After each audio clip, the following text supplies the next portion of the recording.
देश के प्रधानमंत्री का एक सपना था। वो सपना था बेटी बचाओ बेटी पढ़ाओ।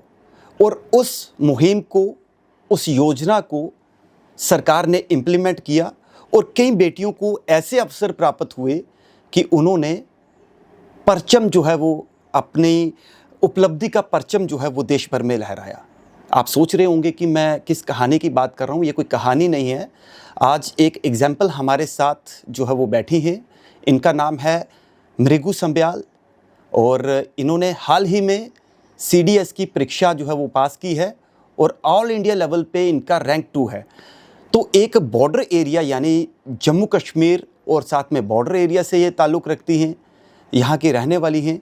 तो आज हमारे साथ जी मीडिया पर बात करने के लिए ये हैं, तो इनसे ही जानेंगे कि इनका ये सफ़र भारतीय सेना को चुनना, किस मोटिवेशन, किस चीज़ से इंस्पायर्ड होकर इन्होंने ये जो है वो ये इस फील्ड को चुना है। इन सब चीज़ों को लेकर इन्हीं से बात करते हैं। मृगु, सबसे पहले आपको जी मीडिया की तरफ से हार्दिक शुभकामनाएं कि ये अपने आप में एक बहुत बड़ी उपलब्धि है और वेलकम कि आज आपने अपना जो है इम्पोर्टेंट कीमती समय जो है हमारे साथ शेयर किया है। धन्यवाद। हाँ मृगु, पहला सवाल यही रहेगा कि वाई CDS आपने क्वालिफाई किया, सेकंड रैंक आपका आया ऑल इंडिया लेवल पे। सिर्फ मेरा ये सवाल है कि भारतीय सेना क्यों चुनी आपने? इसके बहुत सारे रीज़न्स हैं, इंटरनल एक्सटर्नल। इंटरनली मैंने पहले खुद को असेस किया कि मेरे इंटरेस्ट कहाँ जा रहे हैं। तो मुझे इंटरेस्ट था जियो पॉलिटिक्स में, इंटरनेशनल रिलेशंस में, फॉरेन पॉलिसी में, और सिक्योरिटी इश्यूज़ पर्टिकुलरली मुझे बहुत कंसर्न करते थे। तो जब जम्मू में कुछ भी थोड़ा छोटा मोटा होता था तो वो मुझे अंदर से थोड़ा कंसर्न करता था कि मैं कैसे इसको कंट्रीब्यूट करूँ, कैसे इसको ठीक करूँ। तो जब मैंने ये सब चीज़ें देखी, in fact I had background in sports, मुझे एडवेंचर का बहुत शौक है और I want some real action in life. तो जब ये सब चीज़ें मैंने देखी, क्या क्या चीज़ें मुझे पसंद हैं, तो I decided Indian army it is. और ये एक ऐसा प्रोफेशन, एक ऐसी फील्ड है जहाँ मैं नेचुरली अलाइन हो रही हूँ। तो मैं ये जानना चाहता हूँ कि सेकंड रैंक आपने जो है वो हासिल किया है CDS में, तो किस तरीके का घर में उस समय माहौल था? आपके फ्रेंड्स कॉल्स पे कॉल्स आ रही होंगी, सब लोग यहाँ पे घर में, तो कैसा था वो पल, वो भी ज़रूर बताइए। तो मैं तो पढ़ाई कर रही थी और मेरे मेंटोर का कॉल आया and he said congratulations, your all India rank is 2। और आई वाज नॉट एक्सपेक्टिंग, क्योंकि ये रिज़ल्ट आता है जून में, जून एंडिंग, और इस बार जल्दी आ गया है। तो मुझे 100% श्योर था कि मेरे साथ प्रैंक हो रहा है। तो मैंने कहा थैंक यू सर, अच्छा मजाक है। But then I check the PDF, मैंने UPSC की वेबसाइट पे ऑफिशियल PDF चेक किया and my name was there and I was very elated. और उसके बाद मैं मम्मा के पास गई, मैंने मम्मा को बताया कि मेरा रैंक 2 आया है and she was very happy. We thank. पापा कहाँ थे तब? पापा वॉज ऑन ड्यूटी। तो मैंने पापा को व्हाट्सएप किया, पापा मैंने एक चीज़ भेजी, ऑर्डर दिस फॉर मी। तो I was like joking with him कि आप एक चीज़ ऑर्डर करो, आप व्हाट्सएप चेक करो। तो जब उन्होंने व्हाट्सएप चेक किया, दैट वॉज द लिस्ट। तो he was very happy and he congratulated me on call. बहन को बताया, एवरीबॉडी वॉज हैप्पी।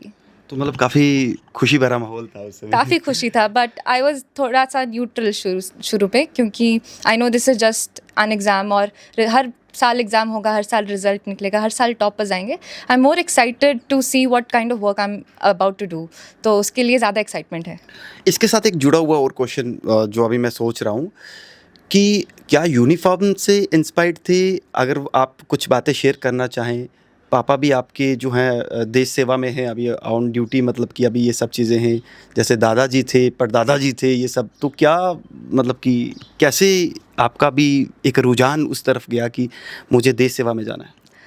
हाँ, तो शायद ये सबकॉन्शियसली मुझे इम्पैक्ट ज़रूर किया है। मैंने पापा को शुरू से यूनिफॉर्म में देखा है और उनका पोस्टिंग यूजुअली बाहर है। हाँ, और आपको पता है कि आपके पापा का पोस्टिंग कितने सेंसिटिव डिस्ट्रिक्ट्स में कहाँ रहा है? सारी जगह रहा है, पूरे जम्मू डिवीज़न के सारे डिस्ट्रिक्ट्स में रहा है। तो उनके साथ हमें ट्रैवल करने का भी मौका मिला और मैंने अलग अलग जगह एक्सप्लोर की, मैं लोगों से मिली।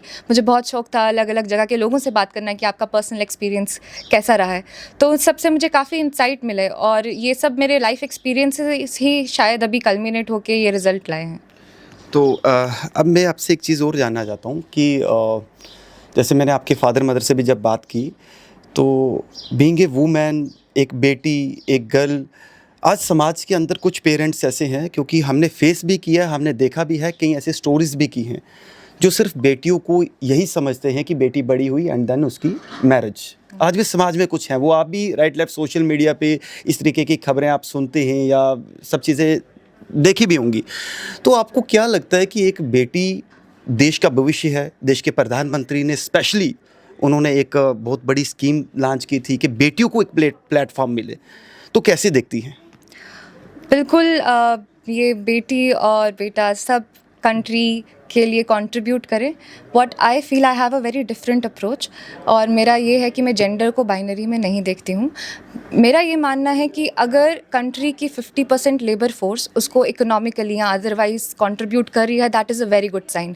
तो अगर आप अपनी बेटियों को पढ़ाते हैं, because traditionally socially they are disadvantaged, तो आप अपनी कंट्री को कंट्रीब्यूट कर रहे हैं both in economic terms and otherwise as well. तो one need to be an active citizen. हम पैसिवली घर में नहीं बैठ सकते हैं, तो उसके लिए वी नीड टू कंट्रीब्यूट, और बेटी बेटा सबको अच्छे से पढ़ाएं।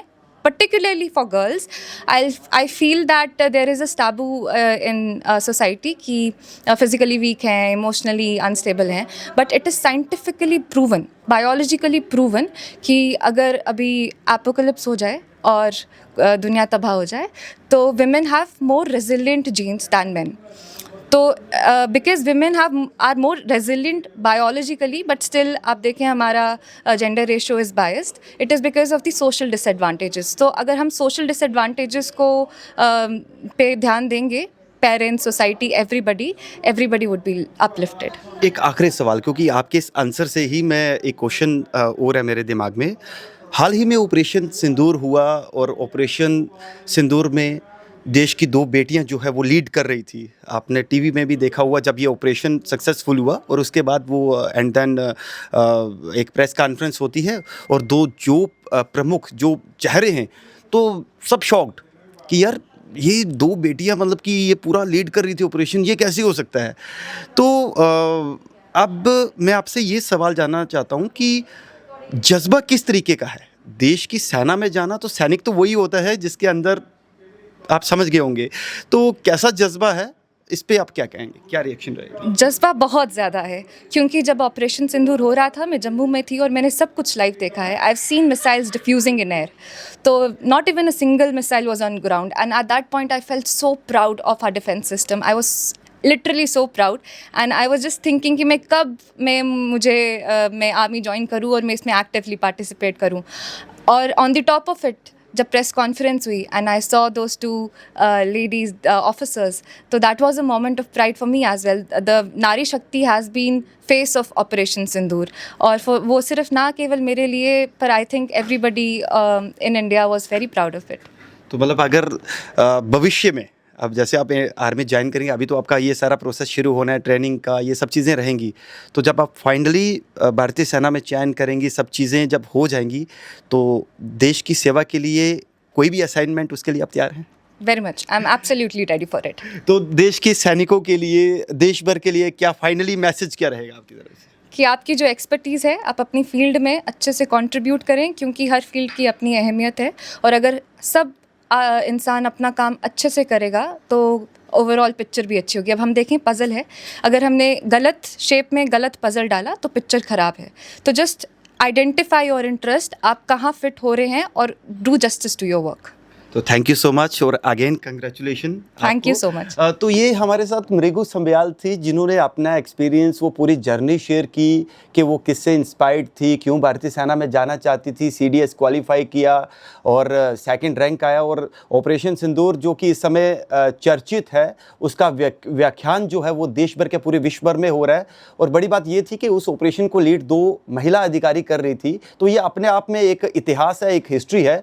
तो उसके बारे में भी इन्होंने बताया कि जब मैंने वो सब देखा, क्योंकि ये जम्मू में थी, और आपको पता है कि जम्मू में भी उस समय किस तरीके का माहौल रहा है, सब कुछ आंखों देखी है, तो इन्हें ये लग रहा था कि अब मैं भी जल्द से जल्द जो है अब सेना में जाकर जो भी मुझे असाइनमेंट दी जाएगी देश सेवा के लिए, मैं उस पर जो है वो खरी उतरूँ, वो सब चीज़ें जो है जो अपनी आंखों से देखा था। तो ये अपने आप में एक जज्बा है, एक जोश है, क्योंकि भारतीय सेना अपने आप में एक हिस्ट्री है, एक इतिहास है, विश्व की सर्वश्रेष्ठ सेना है, और सेना हरियाणा में जब एक वुमेन यानी एक बेटी जब जाती है तो वो उसमें 4 चांद लगते हैं। तो ये एक बहुत बड़ा उदाहरण है जो कि आपके समक्ष है और मृगु संब्याल ने वो कर दिखाया, क्योंकि फादर साहब इनके जम्मू कश्मीर पुलिस में अधिकारी बतौर अधिकारी देश सेवा कर रहे हैं। इनके दादाजी वो इंडियन आर्मी में थे, इनके जो परदादाजी थे वो जो हमारे महाराजा हरि सिंह जी थे उनकी सेना में थे। तो ये सब चीज़ें जो है ये दर्शाती हैं कि बेटियों में कितना जज्बा है। और दूसरी बात ये कि देश के प्रधानमंत्री का जो ग्राउंड लेवल पर जो सपना है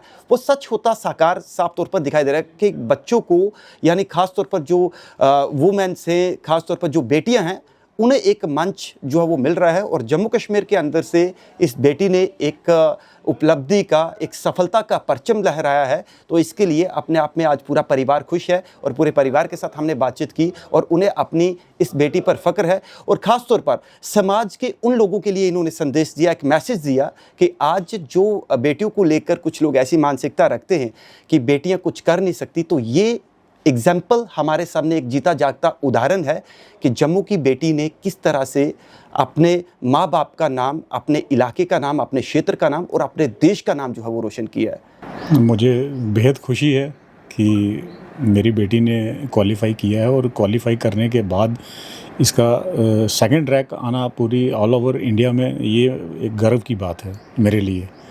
और खुशी तो नेचुरल है, मुझे भी है, पूरे परिवार को है और हमारे जितने भी रिलेटिव्स या नियर एंड डियर जितने भी हैं तो सभी को खुशी है इस बारे में। हाँ बिल्कुल, उन चीज़ों का कहीं ना कहीं इम्पैक्ट रहता है बच्चे के ऊपर। अब देखें कि मुझे भी इन्होंने शुरू से यूनिफॉर्म में देखा है, जब से ये पैदा हुई हैं यूनिफॉर्म में देखा है। और आप कहें कि पुश्तैनी तौर पे भी अगर देखें तो मेरे फादर साहब आर्मी में थे, मेरे दादाजी हरि सिंह की फ़ौज में थे, रसाला फ़ौज हुआ करती थी, मेरे नाना जी सूबेदार मेजर हुआ करते थे आर्मी ब्रिटिश टाइम में। तो तब सूबेदार मेजर होना एक बहुत गर्व की बात होती, बहुत बड़ा रैंक होता था तब। तो आप देखिए कि वो चीज़ें हमेशा बच्चों में रहती हैं। और जो मेरे फादर थे वो 71 वॉर में उन्होंने हिस्सा लिया था, तो वो इनको बताते रहते थे कि किस तरह से वॉर होती थी, किस तरह से उनके चैलेंजेस उनके सामने आते थे, वो अपनी कहानियाँ सुनाते थे। तो ये इंस्पायर ही करती हैं हमेशा बच्चों को। सर ऐसा है कि हार्ड वर्क तो इसी का है, पूरा जो इसने हार्ड वर्क किया ये उसी का रिज़ल्ट है। तो मेरी कोऑपरेशन और इसके फादर की, जहाँ पूरी फैमिली की तो हमेशा रही है कि जिस तरह जो भी चीज़ें इनको अवेलेबल करवानी है, टाइम टू टाइम इनको गाइडेंस देनी है, तो वो तो हमेशा हम इनके साथ ही हैं। अगर मैं स्कूल टाइम्स से जाऊं थ्रू आउट इसका जो एजुकेशनल इसकी जर्नी रही है, तो डिबेट्स में और अदर जो करिकुलर एक्टिविटीज़ है तो उसमें हमेशा ये आगे रही है। तो उससे मुझे लगता था कि शायद ये कोई हार्ड जॉब ही करेगी, लेकिन ऐसा नहीं था कि सीडीएस करनी है या कुछ इस तरह से। वो लेटर स्टेजेस में जब ग्रेजुएशन हो गई, जहाँ पोस्ट ग्रेजुएशन जब कॉम्पिटिटिव में बैठना है, तो तब इसने डिसाइड किया है कि मैं इस तरह का जॉब करूँगी। बट ये शुरू से ही मतलब डिबेट्स में, पेंटिंग्स में और अदर जो करिकुलर एक्टिविटीज़ स्कूल्स के। सर सोसाइटी में तो ये चीज़ बड़ी डीप रूटेड है, जो ये मेल फीमेल्स का जो डिफरेंस है लड़कियों लड़कों का। बट आप देखें कहाँ फ़र्क है, आप बताएं। तो इस तरह है कि लड़का हो या लड़की, उनके साथ एक वैल्यूएबल टाइम स्पेंड करें और उनको प्रेरित करें पढ़ाई के लिए या अच्छी एक्टिविटीज़ के लिए, तो फ़र्क कहीं नहीं है, मुझे ऐसा लगता है। बहुत अच्छा फ़ील कर रहे हैं, बहुत प्राउड फ़ील कर रहे हैं। एक जो बचपन से एग्जाम्पल था सेट किया हुआ मम्मा पापा ने कि दीदी को देखो, दीदी जैसा करो, आई थिंक वो एक्चुअलाइज हो गया है, not for me but for everyone. सभी अभी इसको एज एन आइडल फिगर देख रहे हैं। तो यार बहुत प्राउड फील हो रहा है। तो जब इनका रिजल्ट अनाउंस हुआ तो तब कैसा माहौल था घर में, कि जब आपको पता चला? हाँ, तो आई वॉज एक्चुअली, मैं सो रही थी पढ़ के, तो मम्मा ने मुझे बस आके बताया कि दीदी का रैंक 2 आया है। तो मैंने सोचा रैंक 2 किस चीज़ में आ गया। फिर मैं बाद में गई इसके पास, मैंने बोला क्या हुआ, तो शी वॉज़ वेरी हैप्पी। मैंने बोला आपका सीडीएस में रैंक 2 आया है? कहते हाँ रैंक 2 आ गया। मैंने बोला वाओ, ये तो बहुत ही ज़्यादा अच्छी बात है यार। फिर बहुत उसके बाद तो फिर सब आने लगे, तो बहुत ही अच्छा फील होने लगा, बहुत प्राउड फील होने लगा। मैसेज यही रहेगा कि hard work is definitely one thing that I have learn from her, but उस हार्ड वर्क को स्मार्टली भी करना एक गेम है, एक चैलेंज है जो इन्होंने बहुत अच्छे से किया. तो I think it's very important to work hard but smartly. Video journalist Siddharth के साथ राही कपूर, जी मीडिया, जम्मू.